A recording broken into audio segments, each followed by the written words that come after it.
जो दूसरों को हानि पहुंचाकर अपना हित चाहता है, वह मनुष्य अपने लिए दुख का बीज बोता है। दीपावली पर माना जाता है कि इस पौराणिक कथा को सुनने से धन में वृद्धि होती है।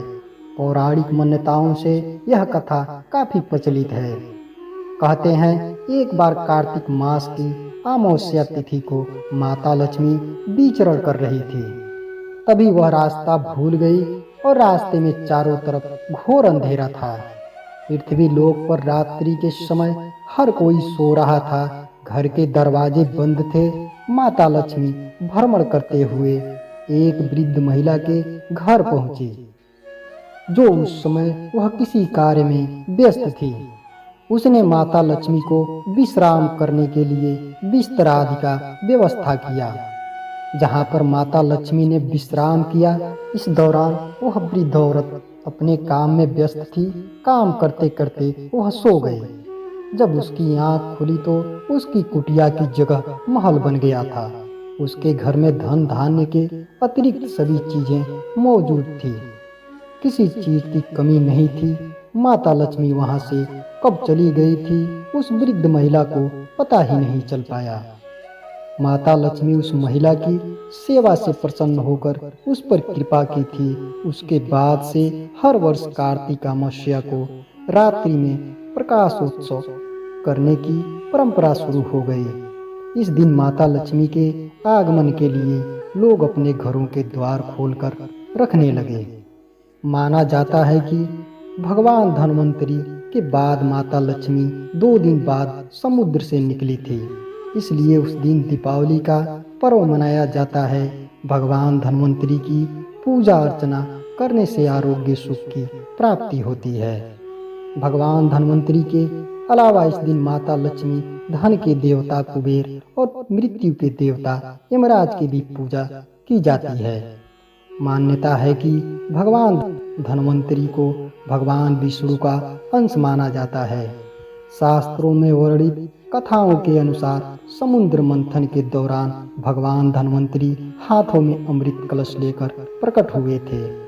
जिस तिथि को भगवान धन्वंतरी समुद्र से निकले, वह कार्तिक मास के कृष्ण पक्ष की त्रयोदशी तिथि थी। भगवान धन्वंतरी समुद्र से कलश लेकर प्रकट हुए थे, इसलिए इस अवसर पर बर्तन खरीदने की परंपरा है। भगवान धन्वंतरी के बाद माता लक्ष्मी 2 दिन बाद समुद्र से निकली थी, इसलिए उस दिन दीपावली का पर्व मनाया जाता है।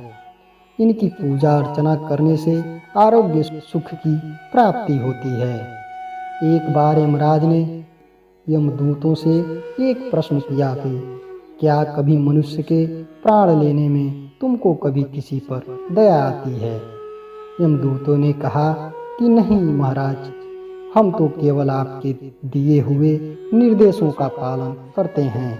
फिर यमराज ने कहा कि निसंदेह होकर बताओ कि क्या कभी मनुष्य के प्राण लेने में दया आई है? तब एक यमदूत ने कहा कि एक बार ऐसी घटना हुई जिसको देखकर हृदय पीड़ा से भर गया। एक दिन हंस नाम का राजा शिकार पर गया था और वह जंगल के रास्ते में भटक गया था और भटकते भटकते दूसरे राजा की सीमा पर चला गया। वहाँ कोई और शासक था। उसने पड़ोस के राजा का खूब आदर सत्कार किया। उसी दिन राजा की पत्नी ने एक पुत्र को जन्म दिया। पंडितों ने ग्रह नक्षत्र के आधार पर बताया कि इस बालक की विवाह के बाद ही मृत्यु हो जाएगी। तब राजा ने आदेश दिया कि इस बालक को यमुना तट पर एक गुफा में ब्रह्मचारी के रूप में रखा जाए और स्त्रियों की परछाई भी वहां तक नहीं पहुंचनी चाहिए। लेकिन विधि विधान को कुछ और ही मंजूर था। संयोगवश राजा की पुत्री यमुना तट पर चली गई और वहां राजा के पुत्र को देखा। दोनों ने गंधर्व विवाह कर लिया। विवाह के 4 दिन बाद ही राजा के पुत्र की मृत्यु हो गई। तब यमदूत ने कहा कि उस नवविवाहिता का करुण विलाप सुनकर हृदय पसीज गया था। सारी बातें सुनकर यमराज ने कहा कि क्या करें, यह तो विधि का विधान है और मर्यादा में रहते हुए यह काम करना पड़ेगा। यमदूतों ने पूछा कि ऐसा कोई उपाय है जिससे अकाल मृत्यु से बचा जा सके। तब यमराज ने कहा कि धनतेरस के दिन विधि विधान के साथ पूजा अर्चना और दीपदान करने से अकाल मृत्यु नहीं होती। इसी घटना की वजह से धनतेरस के दिन भगवान धन्वंतरी और माता लक्ष्मी की पूजा की जाती है और दीपदान किया जाता है। तो आप सभी भी धनतेरस को विधि विधान से मनाएं और जीवन को खुशियों से भर लें और माता लक्ष्मी की कृपा आप सभी पर सदा बनी रहे।